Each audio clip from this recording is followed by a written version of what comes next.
The next model that we're going to try is another duck, but this one's got a little more character to him. Notice that he's got a bill that's separated from his head. And he's got his tail up in the air. Now this is going to be an interesting little duck for us. So we can I'm going to grab a light blue piece of paper, and I'm going to start off making a diaper crease. Now I'll fold as if I were going to make a kite. I'll fold one edge to the center. But now I'm going to take this short little edge here and fold it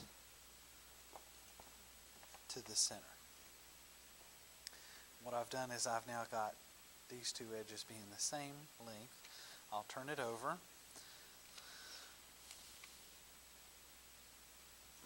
Finish making my kite. See, here's the kite shape.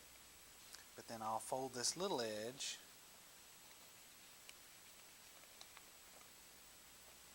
to the center as well. Now, all my math types can tell me that this is a rhombus. I've got 2 layers of paper here, 2 layers of paper here, and then all of a sudden I've got 4 layers of paper. So it's much thicker right in here where all this paper's come together. Okay. Now I'm going to just take my rhombus and fold it in half. And now there's no difference in the looks of each of these sides, except I can feel that this has much more paper under it. Okay? So what I'm going to do is I'm going to do an outside reverse fold, because I know I want that tail to go straight up in the air. So I'm going to make a pre-crease like this. And then how do we make reverse folds? Reverse folds. We almost lay it out flat and we pop it up because that's where the tail is going to want to go. And then we collapse it back down. Now these are creases that already exist. And I'm just flattening everything down. Creases that already exist, no new creases. Except for that wrinkle that I put in the paper. The tail is done. This is the part that had more paper in it. And I wanted that to be finished. Okay? Now, over here, I want to take a lot of the paper and take it up much further. Okay? So, I'm going to use this bottom point as a guide to try and go straight up. This is the bottom point right here of my rhombus. And I'm going to fold so that that goes straight up. So, notice there's more paper here for the head than there is in the tail. Once I get the angle right, and I've just gone straight up, put in a crease. That was a pre-crease for a reverse fold. So I open the paper out. This neck is supposed to go up, so that's the way I push it. And then I collapse the paper down on creases that already exist. And there's the head. Okay? Now, what we're going to do is we're going to take the majority of this neck material and we're going to throw it towards the front. So see how that head just barely clears the backbone here, and then I lay it down. You can give him a little more neck if you want to, that's fine. Okay? But the majority of this beak goes forward. With reverse folds, you open it up almost flat. You say that beak wants to go forward, so we're going to make it go boop, forward towards the front, which is normally where forward is anyway. And then we're going to collapse it down on creases that already exist. Okay. Now, what we did here to get this beak is a very interesting little fold. It's called a stair-step fold. And here's what you do. Okay. This paper almost goes back in and then comes back out. That's why.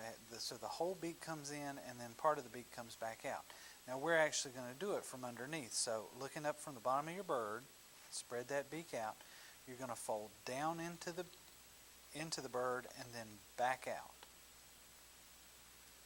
Then you can collapse it and there's your beak. Okay, I'm fairly certain that stressed some people out, so I'm going to do it again. Just going to take that and stretch it back out. So here is a bird with a single long beak. We go underneath the bird, we spread that beak out, and now we've got this triangular flap. What we're going to do is take this beak back towards the inside and then immediately right back out, and you can see that I've done a stair-step fold. It went out, came back in, and then went back out.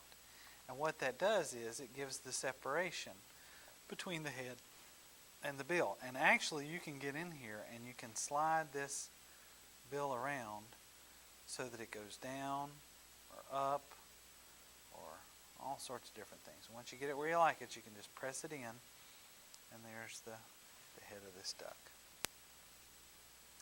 He's a pretty good looking duck, except he won't sit down on anything. Well, I guess he would. And he looks at the sky if he does that. But if you wanted to lay this duck flat, you need to create a new horizon line for your duck.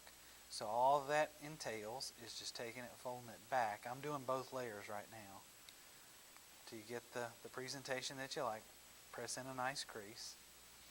And then this one is headed towards the inside of the bird, so that's fine. But this one needs to be, this one's headed outside the bird, needs to be headed inside. So I'm just going to reverse this crease up inside the bird.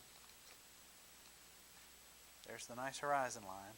And actually, since they both go inside, you can use them as little feet. That kind of makes a little triangle there. You can see how they lap together there, and it'll sit right up. Sit right up on that horizon line. That's a nice little duck.